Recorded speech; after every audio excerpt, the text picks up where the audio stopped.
Дали ќарот на семејството Заеви се крие за злоупотребата на европското знаменце за предлог законот за опојни дроги? Во истиот е предвидено да се дозволи извоз на сувиот цветот канабис, кој може да се користи како опојна дрога. Во јавноста гласно се поставува прашањето дали постои судирни интереси кај премиерот. Според официјално достапните пратоци, во текот на минатата година Заеви инкасирале 3,3 милиони евра од бизнисот со марихуана, а со новото законско решение заработувачката неколкократно би пораснала. Осуда за предлог законот пристигна од Сдруженијето за канабис и зелени политики Билка.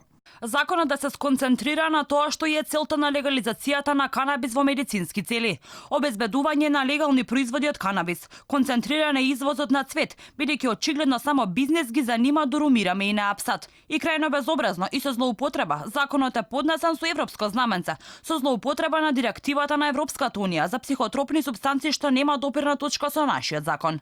Во јавноста лебди дилемата, чуму потребата законот да се донесе преку ноќ. Експертите велат дека реална потреба од истиот нема. Една измена која што навистина вака кај мене побуди голем интерес, тоа е дозволувањето да се извезува сув цвет од канабис.